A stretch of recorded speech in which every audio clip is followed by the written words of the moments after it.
There's a moment in science when everything you thought you understood suddenly gets turned on its head, and nobody saw it coming. That moment just occurred, and the world is still trying to catch up. A machine operating at temperatures colder than outer space just accomplished something the most powerful artificial intelligence systems on the planet could not. And the evidence is published in a peer-reviewed journal in Nature, backed by some of the most brilliant minds in physics. This isn't a rumor. This isn't hype from some startup chasing funding. This is real. It's confirmed.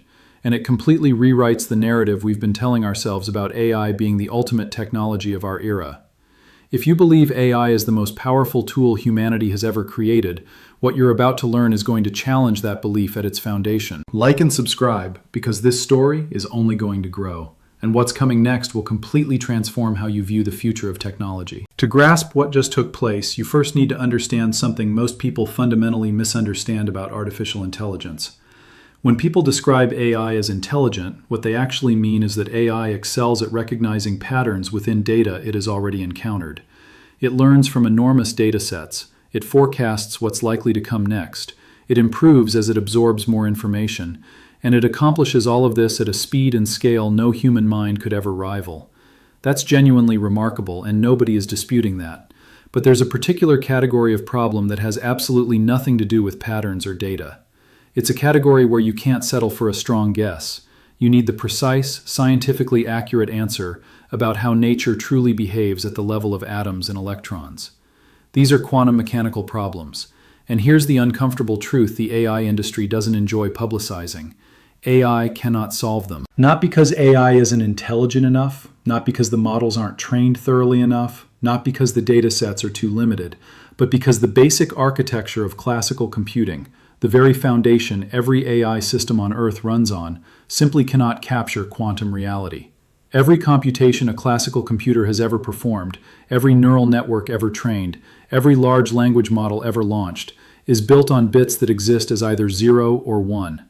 That's the limit. Quantum mechanics operates beyond that limit, and quantum computers were designed specifically to function in that realm.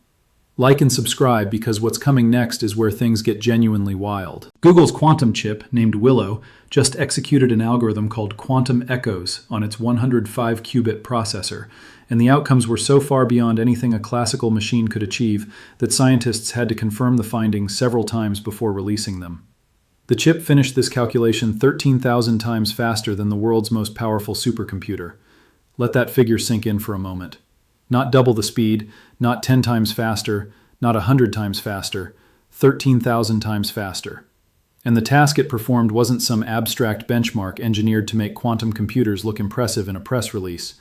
It was real physics, examining how quantum information spreads and behaves within an actual physical system, with direct relevance to understanding molecules, magnetic materials, and even the behavior of matter near black holes. This was published in Nature in October 2025, marking the first time in recorded history that a quantum computer executed a verifiable algorithm on actual hardware that outperformed every classical supercomputer on Earth. The crucial word here is verifiable. In the past, claims about quantum computing have been hard to confirm because the calculations were too intricate for anyone to independently check.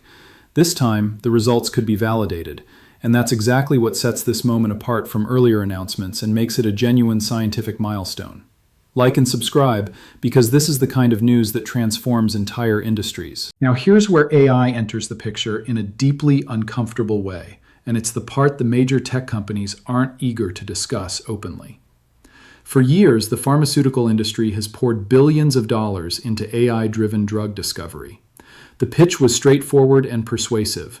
Feed AI enough molecular data, let it identify the patterns, and it will help scientists create better medicines faster than any earlier method could.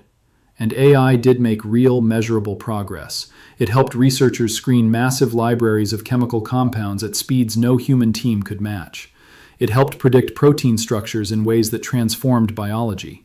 It helped streamline specific stages of the research and development process that used to be slow and costly. But there was always a barrier, an unyielding limit that couldn't be bypassed whenever researchers needed to simulate how a drug molecule genuinely behaves at the quantum level, how electrons move, how chemical bonds form and break, how a particular molecule will interact with a biological target inside the human body at the atomic scale. AI ran into a wall it couldn't get past. McKinsey published research in 2025 making this point with stark clarity. AI faces serious difficulties accurately modeling the quantum-level interactions essential for drug development. This isn't a software issue that better training could resolve. It isn't a data problem that more examples could fix. The problem is physics itself. Classical systems, including every AI system ever built, rely on approximations when handling quantum behavior because they have no other choice. Their basic architecture forces them to estimate quantum reality rather than calculate it directly. And in drug discovery, those approximations can mean the difference between a medicine that saves lives and one that fails during clinical trials, a failure that wastes years of time and hundreds of millions of dollars before anyone realizes something went wrong. Like and subscribe because quantum computers are about to solve this problem in ways nobody fully anticipated. What makes Willow so groundbreaking isn't just its speed, though the speed is extraordinary. The deeper significance lies in the error correction breakthrough. For decades, the single biggest barrier between quantum computing and real-world usefulness was the fragility of qubits. Qubits, the quantum counterpart to the classical computer bit, exist in a state vulnerable to virtually everything. Any vibration, any temperature shift, any electromagnetic interference from the surrounding environment can disrupt a qubit state and ruin a calculation. And the more qubits you add to a system, the more opportunities for error you create, which seemed to set a firm mathematical ceiling on how large and powerful quantum computers could ever practically become. Every time researchers attempted to scale up, the error rate climbed right along with it. This was the unresolved problem that had defined and constrained the field for nearly 30 years. Willow shattered that ceiling in a way that's been verified and peer-reviewed. Its design demonstrated something scientists had been striving towards since the 1990s, that as you add more qubits to the system, the overall error rate actually drops instead of rising. This property is known as below-threshold error correction, and achieving it represents the technical breakthrough that makes large-scale quantum computing not merely theoretically possible, but practically inevitable, given enough engineering time. The scientists whose foundational research on superconducting qubits made Willow possible were honored with the 2025 Nobel Prize in Physics. This isn't fringe science being hyped by startup investors. This is the global scientific establishment acknowledging that quantum computing has crossed into a genuinely new era. Like and subscribe because the Nobel Committee doesn't award prizes for hype. Cleveland Clinic and IBM took this further in March 2026 by publishing a landmark quantum classical hybrid simulation of a 303-atom mini-protein called TripCage. This marked the first time in history that scientists simulated the electronic structure of a protein-class molecule at this scale using quantum hardware. Classical computers can't do this. AI running on classical computers can't do this. The mathematical complexity grows exponentially with every added atom in the simulation, and at a certain point, classical systems simply hit their limit. The computation becomes too vast, too interconnected, too inherently quantum to be accurately represented in a system built on zeros and ones. Quantum computers don't hit that same wall because they operate on the same physical principles as the molecules they're simulating. The best way to picture this is like trying to understand water. Using a classical computer is like trying to understand swimming by watching a video of it. Quantum computing is like actually being submerged in the water yourself. The difference in accuracy isn't a small improvement, it's a fundamental shift in kind. And the implications for medicine are massive. Because if you can precisely simulate exactly how a drug molecule behaves when it encounters a protein pocket inside the human body, you're no longer guessing. You're designing medicine with a level of precision and accuracy that simply wasn't achievable at any cost before this technology existed.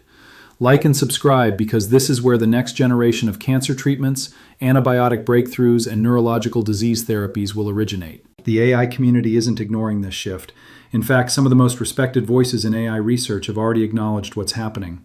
Hartmut Neven, founder of Google Quantum AI, made a statement worth carefully considering by anyone who takes technology seriously.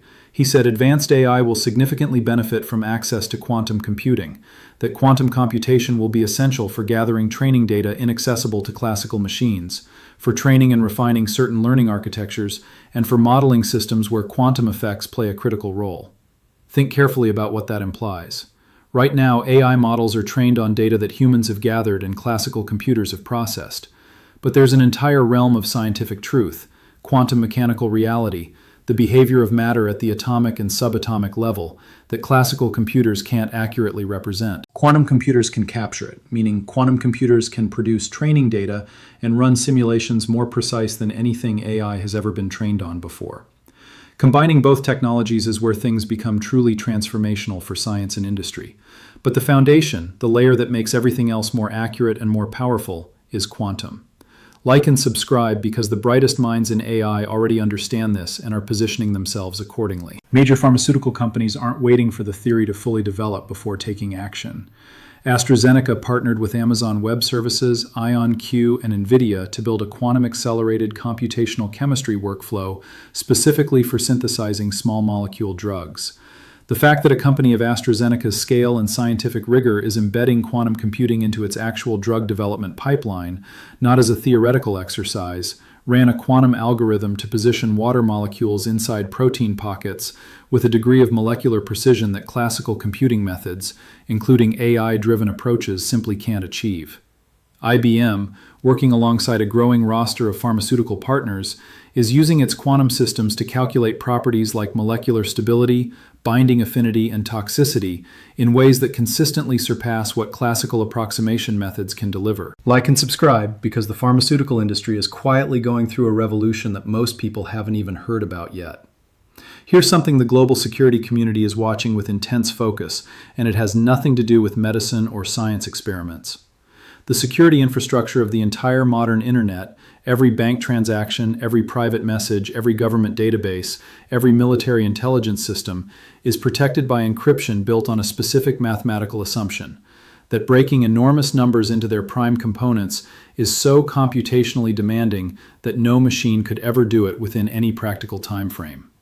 This assumption is held for decades because no matter how fast classical computers get, they can't crack it.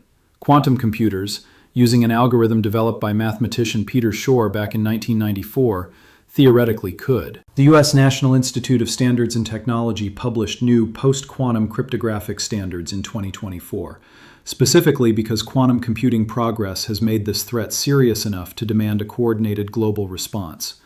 The agencies monitoring this threat, NSA and NIST, are actively urging organizations to begin shifting to quantum-resistant cryptographic systems immediately. Yet as of 2024, fewer than half of all organizations worldwide were actually preparing. That gap between how fast quantum technology is advancing and how slowly institutions are responding isn't just a tech story. It's a national security story that governments around the world are treating with an urgency that rarely makes mainstream headlines. Like and subscribe because the window to prepare is closing faster than most decision makers realize. There's something even more profound happening here that almost nobody in mainstream media is discussing. When Hartmut Neven described what appears to occur inside the Willow chip during its most complex calculations, he made a claim that stopped physicists cold. He suggested that the computational processes are effectively happening across multiple parallel universes simultaneously, aligning directly with the many worlds interpretation of quantum mechanics first proposed by physicist David Deutsch. Scientists are careful and precise with language like this, and this particular claim is genuinely contested among physicists. But the reason it's even being discussed seriously, rather than dismissed outright, is that the computational power Willow demonstrated has no obvious alternative explanation within the framework of classical physics alone. The machine is doing something that shouldn't be possible if the only computational resources available are the ones physically housed inside a single chip in a California lab. Whatever the actual explanation eventually turns out to be, we may be constructing machines that tap into the fundamental fabric of physical reality in ways we don't yet fully comprehend. Like and subscribe, because this is the kind of science that doesn't just refine what we know, it rewrites the very framework we use to ask questions in the first place. The full picture requires important context, because the goal here is to inform rather than oversell the excitement. Willow's error rate, while unprecedented and genuinely groundbreaking, is still far above what's needed for the most demanding large-scale practical applications. The reported logical error rates sit around 0.14% per cycle, and the levels required for running cryptographically significant calculations, or the most complex molecular simulations, would need to be orders of magnitude lower than that. Willow has 105 qubits. the most ambitious projections for practically useful, fault-tolerant quantum computing, capable of tackling the hardest problems, suggest millions of qubits will be necessary, paired with much lower physical error rates throughout. Industry analysts with strong forecasting track records consistently estimate a realistic timeline of 5 to 10 years before quantum computers start making a visible impact on everyday applications and commercial products. That timeline is real and deserves to be taken seriously. But here's the critical reframe. 5 to 10 years isn't some distant future. The engineers and scientists entering the workforce today will spend the core years of their careers in a world where this technology is practical. Like and subscribe, because the organizations building quantum expertise right now are the ones who will define what the next era of science, medicine, and security looks like. The race is already global, fiercely competitive, and moving faster than the public schedule of announcements suggests. A prototype quantum backpack computer was unveiled, signaling that portable quantum technology is firmly on the active development roadmap and that the competition reaches well beyond large laboratory systems. Google, IBM, Microsoft, and a growing ecosystem of well-funded quantum startups are all pushing forward at once, each pursuing different architectural approaches toward the same fundamental goal of fault-tolerant quantum computation.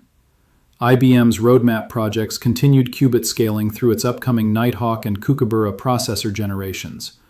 Microsoft is pursuing a fundamentally different approach using topological qubits, which are theoretically far more stable than the superconducting qubits used by Google and IBM, though the engineering hurdles are correspondingly steeper. This diversity of approaches actually strengthens the field's overall trajectory because it increases the statistical likelihood that at least one architectural path will reach practical, fault-tolerant quantum computing within the time frame that matters most for science and industry. Like and subscribe because this race is going to produce the next generation of trillion-dollar companies and the technology that defines the second half of the 21st century. What you're witnessing unfold isn't AI versus quantum computing, and framing it that way completely misses the point. What you're watching is the next layer of computational reality being systematically unlocked through human scientific effort. AI took the patterns already present in human-generated data and compressed them into something extraordinarily useful for a wide range of tasks. Quantum computing is going to reach beneath that layer, into the physics of matter itself, into the quantum mechanical behavior of atoms and electrons, and extract answers that no amount of classical processing power could ever produce, no matter how much time or energy was thrown at the problem. The two technologies aren't competing with each other. They're sequential chapters in the same ongoing story of human beings building tools to understand and reshape the world. But the chapter opening right now, the quantum chapter, is the one that's going to make everything before it look like mere groundwork. The proof already exists in a peer-reviewed journal. The Nobel Committee has endorsed the science behind it. Pharmaceutical companies of enormous scale are weaving it into their drug development pipelines. National security agencies are issuing formal warnings about its implications. And a quantum chip sitting inside a cryogenic refrigerator in a California laboratory just accomplished something all the artificial intelligence on Earth combined could not. Like and subscribe because the most important technology story of the next decade is unfolding right now, and you're already ahead of almost everyone simply by watching this far. There's one more dimension to this story that ties everything together, and it's the human dimension. Every time a genuinely new class of computing technology has emerged throughout history, the people who understood it earliest, who studied it, who built around it, who learned its language before it went mainstream, were the ones who shaped what came next. This held true for the microprocessor, true for the internet, true for machine learning itself. The people studying neural networks back in the 1980s and 1990s, when almost nobody else believed they would ever matter, became the architects of the AI era the entire world now relies on. Quantum computing occupies that same position today. The scientists at Google who built Willow didn't begin their careers with a chip 13,000 times faster than a supercomputer. They started with theoretical physics papers, early experiments on small numbers of noisy qubits, years of work that looked incremental and even obscure from the outside. The breakthrough you just heard about didn't materialize out of thin air. It was the visible surface of decades of invisible effort. And the next breakthrough, the one that will make Willow look like just a stepping stone, is being built right now by people who started paying attention before the mainstream ever caught on. Like and subscribe because paying attention early is how you end up on the right side of the moments that matter most. The signal is clear. The evidence is published. The investment is flowing. The security agencies are warning. The Nobel Committee has spoken. and a quantum computer just solved something AI could not. The question is no longer whether quantum computing will change the world. The question is whether you'll be paying attention when it does.